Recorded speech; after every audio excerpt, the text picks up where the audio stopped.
friends. I'm your host, Erin Port, and welcome to the Simple Purposeful Living podcast. Life can be overwhelming and busy, so once a week, I invite you to join me, and together we will make simple tweaks to uncomplicate the hard parts of our life so we can spend more time doing what we love.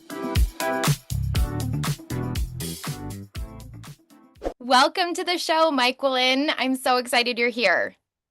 Oh, I'm so glad to be here. Thanks for having me. Of course. Okay, so for those that are just meeting you for the first time, can you share a little bit about yourself and why you're so passionate about helping women embrace their spaces, and you say imperfections and all, to make it their own? Yeah, well, I've been married over 30 years, raised 3 boys, and my husband and we're in our 15th home. So we've moved a lot, and I have always been obsessed with all things home. I believe that every home has a silver lining. A lot of the houses we lived in, we rented because we would move to a new area, and you don't buy right away.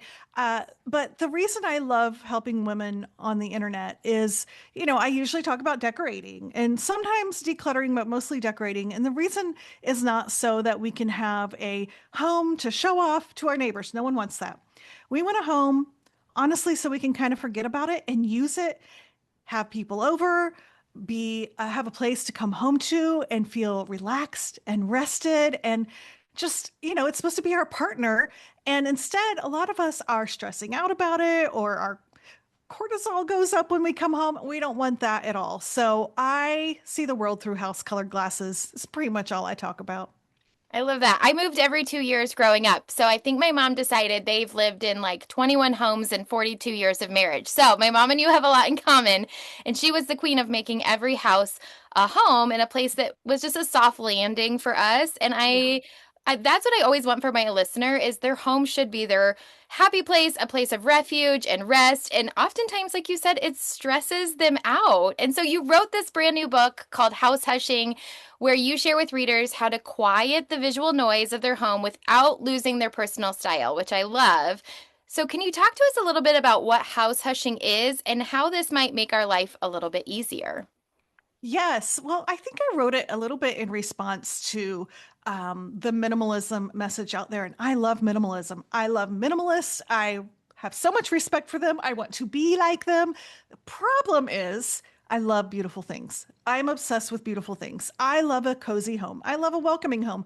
I want enough dishes to host 30 people, like real dishes. I don't want to have to borrow them or whatever that is. So I think there are a lot of us that feel like, well, if we're in the decorating world, they tell us to change our house by getting more stuff, more beautiful things. And if we're in the minimalist world, they tell us we need to have a peaceful house and we should have less things. And I would say, what if they're both right? Can we find a place for someplace in the middle where we can have simplicity for people who love beauty? And I definitely think we can. That's why I call it house hushing. And there's 4 methods in there. And one is a kind of a tricky way to declutter. Like I call it backwards decluttering. But here's the thing. Minimalism just says like everyone, less stuff, which is a very true message. We probably all could use less stuff.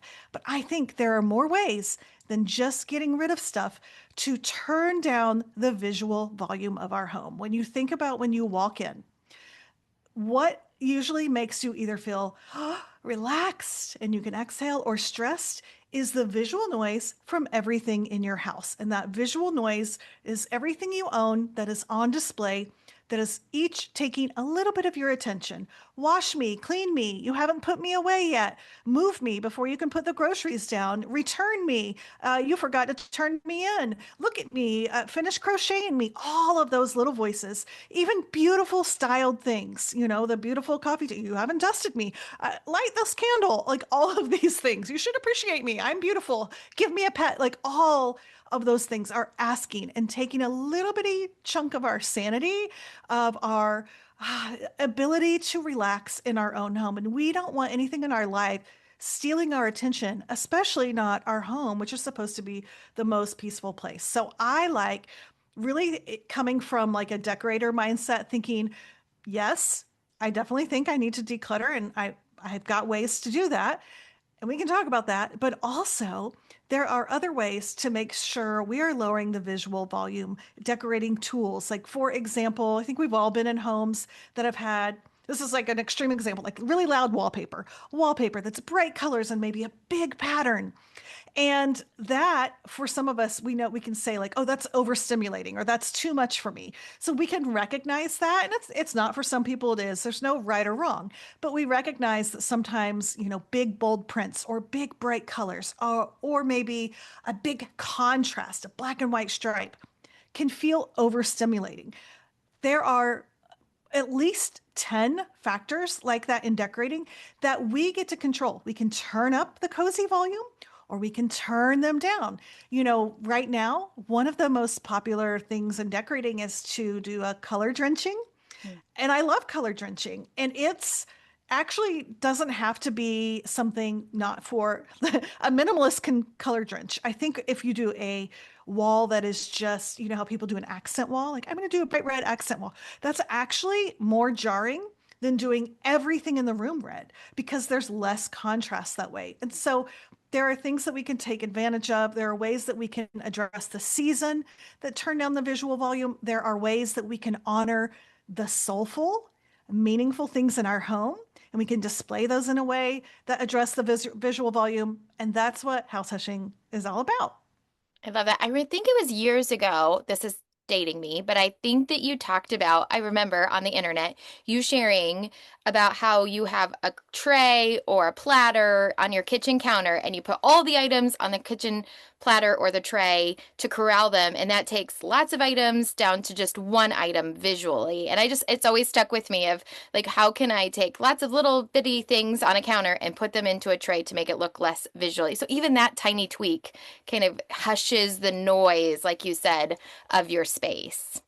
Absolutely. That's a perfect example. And there's lots and lots of things like that that maybe those wonderful minimalists aren't thinking about, but us everyday, maybe just moms at home who are, I don't have time to put every single thing I own. I don't have a place for it to put away to have, I call it a home base, a Mm. riser, a book, a tray, something where you group these things and something happens in our brain and we read that as one item. And so it's just instead of 40 things on your counter that you have to each individually pick up and wipe under, it's just one thing. The same goes for like a curio cabinet. I think a lot of people have little odds and ends, little collections that are meaningful.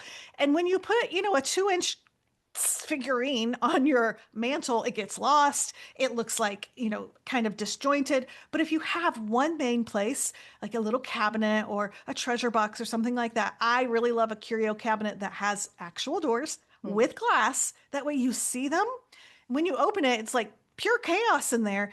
But something about closing those doors, you still see what's in there. It can still be in a main spot of your house. They get all the honor and the respect that those little items deserve, but you see them as one thing. My husband has a curio cabinet, Kelly, Aaron, and he has like 40,000 things in there. It's the most random bunch of stuff you've ever seen, and it doesn't bother me. I mean, it's shocking. It doesn't bother me even in our family room because it's just got clear doors in front of it. I never thought about it like that. Is the other thing I was going to ask you is the rule of three, is that too like less visually noise? Like when you put items like in like a grouping as opposed to just like, I don't know, does that make a difference with house hushing as I well? I definitely think it can. I think there are a lot of things like that. I talk about 10 main ones, but I think that is definitely one. Even just putting limits on ourselves, Mm. saying, you know what, I am going to collect whatever it is, this pottery, but I'm going to create a limit for myself so that it goes there. Like I collect black and brown transferware, or black and white, brown and white transferware. And I have a whole wall where the plates are hung on the wall, but I'm done. My wall is full and I don't want every room in my house to have transferware. So now I don't really collect it anymore. Like I still collect it, but I don't actively need it anymore. And so that's kind of fun to know, like when you are done with a collection, or if you, like you said, like I might style this surface, but I'm gonna aim for three things. And a lot of times what helps if you give yourself limits is to say, I'm going to aim for three things, but they're going to be bigger. The scale can Mm. really make a difference. Instead of having 49 tiny little things on your wall, what if you had just one beautiful piece of art? It's quieter, it has more impact, it reads as having a confident style. So there's lots and lots of things like that that go into having a house that can feel quieter without just getting rid of it all. I love that. That's such a good reminder. And some of us have like cherished collectibles and collections that they don't want to get rid of. And I love that idea of just putting them all in one space. Okay, so one of the questions is you mentioned this backwards decluttering. And I want to just touch on that because I think a lot of people, when they hear the word decluttering, they just feel like they have, like you said, you have to get rid of everything. I have to live in a very minimalist state. So I want to talk to you, like, what does backwards decluttering look like in your home? Okay. Well, first of all, how we talked about things in your home have a voice. Like imagine your family room. And, maybe it's August, school's starting, so the kids are bringing in their backpacks and all these letters that you need to sign. You have your craft project. You have your laptop. Your husband has his magazines and his mail. The cat has its bed. Your son has his trumpet. And then you have your plant that your sister gave you, and you have the roses that you picked from outside. And then you have just your clock and your tchotchkes and your pillows on the thing. Like over time, our family room and every room of our house, it just starts to get layered and we become house blind because we live there. It's just, we become used to that. So what or what backwards decluttering does is it says, you know what? We're going to probably need to declutter, but we're going to do it in a way that for people like me who love beautiful things, who have worked hard to create a pretty welcoming home that feels comfortable. It can be scary to start decluttering because you think, oh my goodness, I've worked so hard to make sure my home feels cozy and meaningful and beautiful. So now I'm going to go through and like pick up everything and ask myself if I need it or not. Like this is the story. So what backwards decluttering does is it's like, we're going to do an experiment. I want you to be able to experience this room with less. And then if you need stuff to make it cozy, you can bring it back in. And so you work one room at a time. Let's say you pick that family room. Now you find another place in your house where you can stash some extra stuff for just a day or two. That's all. It doesn't matter. It can be under your bed. It can be on your dining room table. I've done it on my covered porch before. And you take that top layer of stuff out, everything on your surfaces, like not the TV, not a lamp, but all that extra stuff, your clock, your plants, your books, your tchotchkes, the games, the puzzles, every surface, every little throw, all of this, if stuff is stored on the floor, you take it all out, you put it in that other room out of sight, and you get to experience the room for a day or two without all of that stuff. And at first, it's going to feel weird. Your family is going to be like, well, it looks like we're moving. But also, they'll say, can we eat dinner in the family room tonight? And you'll want to do your work in there. And of course, it's not a practice in suffering. If you took something out and you're like, oh, I took the remote out and we want to watch a movie, you're going to go get the remote. If you took your throw out and you're cold, bring that back in. But the idea is you want to experience that room with less in it to see how it feels. It's like eating dessert before dinner. Like, before we're going to make a bunch of hard decisions and have decision fatigue, let's just prove to ourselves what we really need in this room. And what happens every single time, because I've done this with thousands of women, every single time, about the second day, they start feeling like this feels really good. And I secretly wish I didn't have to bring that stuff back in. Sometimes you're like, I'm not even going to go in that room right now because I can't really remember what I'm missing. Usually there's one or two things you think, oh, I really want that plant. It's going to do really great in the corner there. Or, I miss my clock or I miss that piece of pottery, whatever it is. And I say, while you're in the room that you hushed, if there's something you can think of that's missing, go back and get it. But don't stand in the room of all your excess stuff and say, well, where can I put that? And where can I put that? No, because you're ready to maybe bring a few things back when you become protective of that quiet, peaceful feeling in your room. And a lot of us have never let ourselves experience that because it feels like it will be too hard or too painful. So this backwards decluttering, it proves the point first. And my threshold for stuff is different than yours, is different than anyone who's listening. So they might take 90% of the stuff back in. They might bring back 10% of the stuff, but it's a great jump starter that has zero risks. You're not going to accidentally throw something away. You're not going to get rid of it. You're going to first say, is it needed? Let's experience the room. And it's so gentle. And it really helps me as a person who loves beauty and coziness to know that my rooms still work with a lot less in them. And that gives me the freedom and the confidence that I can give my excess away or to someone who will really use and need it. It makes me think of after Christmas, that feeling of when you put all of your Christmas decor away. And I always hang garlands on my mantle, and I have a big 12-foot Christmas tree. And the day after I put it all away, there's so much more light in my family room, and it just feels so much more open. And like you said, like the kids want to play in there and build a fort. And so it's that same feeling. And I love that idea of that you feel it first, you feel the satisfaction, which is more of a buy-in for people as opposed to like the pain first before the satisfaction. Such a good way to do it. And a way to experiment in a small space. You could do that, like you said, just in one space of your home that maybe is feeling particularly decluttery. Especially, this is one of the questions I was going to ask you next because I don't know about you. I know your kids are older, but like we have 4 kids, and when they're home in the summer, our home works hard. I mean, I was like, oh, there's a lot of people here and a lot of stuff. And so almost like a refresh as we head back to school of a way to just like give a little love to your home, kind of reset the space, give a little breathing room, I think would be a great exercise. So speaking of that, in your book, you talk about how you need to think about seasons in your home, and we're transitioning from summer. Some of us are already back to school, some of us are thinking about that, and then we're heading into fall, a little bit cooler temperatures. Um, so what seasonal rhythms do you talk about and why does that matter? Well, I think it matters for two things. First of all, a lot of us like our home to feel like it recognizes the season, Mhm. meaning like spring, summer, winter, fall. We just like it to feel like it's in keeping with the outside world. The other season is our own season of life. This fall might look really different than fall last year or 5 years ago, which might look really different than fall, in a couple of years. And so to think about what we need, like what you just said, in the summer, my home has to work really hard. And that's true. Like we need different surfaces, we need different seating, we need places for kids to do, be wet or whatever it is. Like it just kind of be in a different place. But then comes fall and it's time to reevaluate. And so I have like a four-part, it's edit, audit, plan, and pick.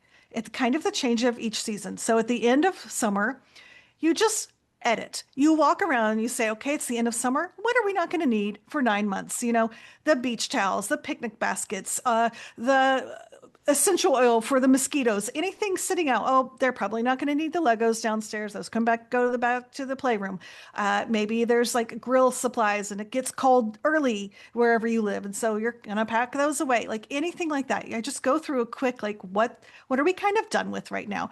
And the audit is just thinking about this past season. So I would think like, oh, for the summer, what worked out really well? What am I glad we did? This summer, and usually on 4th of July, we'll go with our family and we do a little hike and we go to this, it's called Upper Creek Falls, and it's like this natural pool. And every year we love it. And it's a hike for me at least. My kids don't think it's that hard. But I just like write myself a little note, like it's worth it. It's worth it every year. It's worth it to pack the lunches. It's worth it to go. That is so great. And so what happens is, next year before summer, when I'm thinking about what we're going to do, I'll look back at that and remind myself, oh, that is what's worth it on the 4th of July. I don't have to get maybe like 4th of July flags hanging everywhere and a 4th of July scarecrow and 4th of July plates. I just need to take that trip because that's what our family loves. So that's kind of like the audit. It's just thinking about what you did that was worth it. Then we think forward. It's coming to be fall. Let's plan and let's pick. What do we like historically to do in the fall season? And what in the season of life is going to work with that? So for us for fall, we host a Halloween party in our neighborhood every year. And so, yep, I still feel like doing that. And so I'll just think about that. And then the last one, which is the most fun, is pick. And I want you to pick 3 words for that season. And those words become your filter. So for example, Christmas time, this was 6 years ago. The first time I did this, I was like, I'm gonna pick my 3 words. And I got this from, I think her name is Allison Bornstein. She is a style girl. And she has a book called Wear It Well. And she has you pick 3 words for your personal style. She's helping you figure out your personal style. And I think that's so smart. I want to do that with like my seasonal intention. And so I picked my 3 words, and it was simplicity, comfort, and joy. And those were my Christmas words. So that anything that if someone asks, like, do you want to go to this Christmas party? I'm like, oh, does that fit with simplicity, comfort, and joy? And guess what? I get to decide. Me and my family, we can decide if it does or not. Maybe I want to get rid of our fake tree and I want to buy a real tree this year. Does it simplicity, comfort, and joy? Well, maybe it's not as simple, but it brings a lot of joy and comfort because we like that feel. So everything goes through that filter.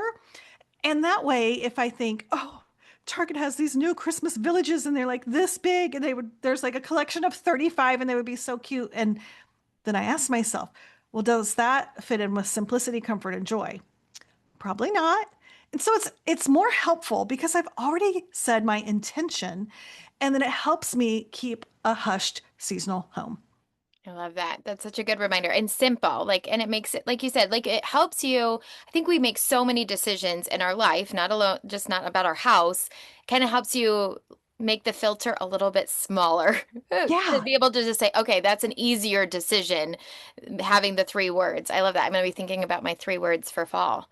Instantly, I was like, cozy. Like, right? Yes. Like, of course, we want to make our home cozy. Okay. I'll have to think about it. I'll report back. Yes. Well, Okay. and at the back of the book, if you need words, I have like 50 words for each season. If someone needs like, oh, I need ideas. And it was really fun to think of those. Now I'm going to look at that every year and come up with my own words. Because it does like sometimes you need people. Like I need community. Sometimes you're like, I need to be alone. So Mhm. those are valid too. True. That I didn't even think about that. Like even how you're using your home for others. And Yeah. I think it's important too that you talked about season of life. I hosted a reindeer games, which was kind of like a minute to win it family competition. We've loved it. We've done it for like 8 years. And this year we're like, okay, I think we're good. It's like been so fun.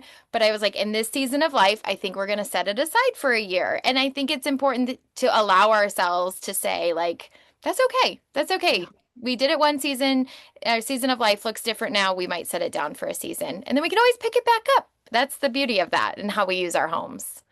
I admire that. To do something because it's a tradition, I think is the worst reason to do it.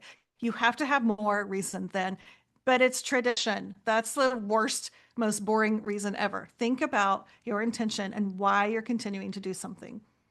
That's good. That's good beyond what we're talking about today. Okay, so the podcast is all about making the listener's life easier. So if you could leave listeners with one tip or piece of encouragement from what you share in house hushing, what would it be? I would say if you come home and you feel maybe not like you can fully relax or exhale in your home, you feel like it's a little loud and you're like, I don't know where to start. I would encourage you to pick one surface.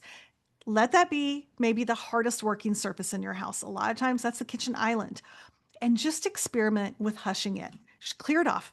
Find a box, put stuff on the floor in the dining room in the corner, and just see what it feels like to not have a bunch of stuff. Yes, if you need the salt and pepper, bring them back, but nothing else. No homework, no mail, no cutting board, nothing on the kitchen island unless you're actively using it, and see how that feels. What I found is although we all know that like more stuff leads to more, the flip side of that is less leads to less. And when we start to experience how it feels to not clutter up all of our surfaces, even with beautiful clutter, a lot of times it motivates us to go the next level, go a little bit further.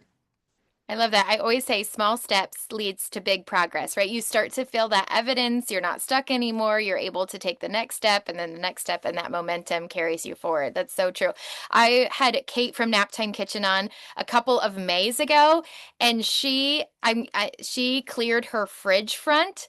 She was like, I just in the month of May, I just need to hush the front of my. She didn't use the word hush. I'm using that for you, but like she just hushed the front of her fridge, and she was like, I just. So do you think different seasons we have different you talked about how different people have different thresholds, but would Mhm. you say even different seasons call for Yeah. different amounts of hushing? Oh, yes. I feel like what happens is for me, like after Christmas, like you said, you put the Christmas and you're like, I'm going to be like simple mom and decluttery. And then something happens for me right about August Mm, where I'm like, let's add a layer of cozy. mhm, Let's add a layer of like texture. And so mhm. I really feel my house is building and my stuff is building and my surfaces are building up just because of the nature of that. You want to feel cozy in the winter and you're getting your fireplace stuff out. And so I feel like there is a big buildup until Christmas. And then I'm like, take it all away. I need all of it away. And I think as long as we recognize that, I know that's going to happen. And so I don't feel bad about it. I'm not mad about it. But I will also know that at any time, even if it's, October 30th, and I feel like this stuff is driving me crazy, I will give myself permission to lower the volume. There was one year that I had all this garland. I had bought like a secondhand vintage garland. It's really pretty. And we were renting this house that had this huge stairwell with like everything. I spent the whole day, the kids were at school, putting this garland up, and then it shed. I had to sweep all the stuff up. I looked at it and I was like, I hate this so much. It feels overwhelming. This is the worst. I took it all down. Best decision I ever did. Like I took it down that day just because I knew if they see it, they're going to want me to keep it and my husband, but it's going to drive me insane. And maybe the next year it would have been fine. We moved. So I don't know. But that year it was too much. And guess what? Everyone had a fine Christmas. Hmm. So good. I think that's the key is like, I always tell people it's just information. It's not meant to shame you. It's just like, I have to say that sometimes. It's just information. No shame, just information. Yeah. And like you said, you can always change your mind. I think giving ourselves the gift of changing our mind is okay too, right? Oh, absolutely. It's a sign of adulthood and being wise. Yes. Okay, so tell us where you can get the book, where they can find you online, because of course now they're going to want all of your wisdom, practical tips, and encouragement, and your beautiful home. Oh, well, I'm on Instagram pretty much daily at The Nester, giving home encouragement, online at thenester.com. And the book is anywhere that books are sold. And it's called house hushing so that It's you called can House also Hushing. hush your house. I'm going to go around my house.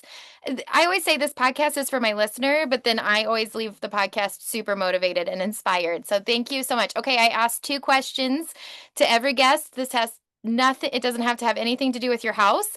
What's a tiny tweak, a small change you've made lately that's made your life easier? Mm. I take a bath every night and I read in the bathtub and I just keep all my stuff out, like my book and my book light and there's just so much paraphernalia, my glasses and all the bath stuff. And I saw a lady talking about she has a bath caddy for all of her kids and herself because they share a bathroom. And I'm like, I'm gonna do my own bath caddy. I got a pretty basket, it's like a beach basket, and I just put all my crap in there, even my glasses, even my book. And so when I am done taking a bath, it looks clean. It's not clean. It just looks clean because I just lift up, I put it all wet. It doesn't matter. My little hair wrap dryer thing, all in that bag. I put the bag in the linen closet, and it looks like I have a clean bathroom, and I don't. And it feels so good. I love that. You gave it a home base.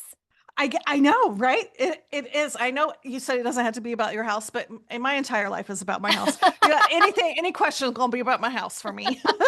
I love it. I always just want to give people permission. Okay, so maybe this will be about your house, but what is a Okay. tiny joy you've enjoyed lately?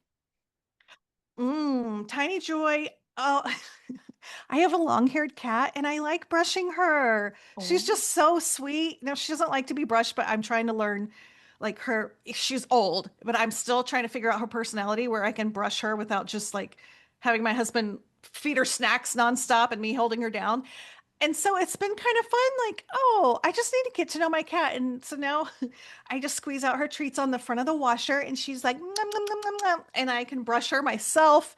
And I don't know why I feel very proud of that, figuring that out. I love that. I think, just getting to know the people and the pets that we love Yes. and having Yeah. a little moment, it's got to be sort of therapeutic just to even just brush, like that Yes. satisfaction too.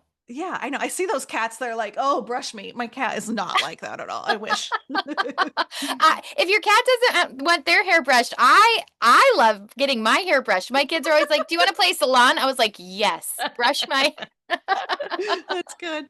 Oh, Myquillyn, thank you so much for helping us to love our home a little bit more, to quiet the visual noise, and to hush everything. I know this will be a blessing to my listeners. Congratulations Thanks. on your new book. Thanks so much for having me. I appreciate it. You liked this episode, it would mean so much if you'd share it with a friend or leave a quick rating and review so others can find our show. Until next time, you can find me at Simple Purposeful Living on Instagram and Facebook.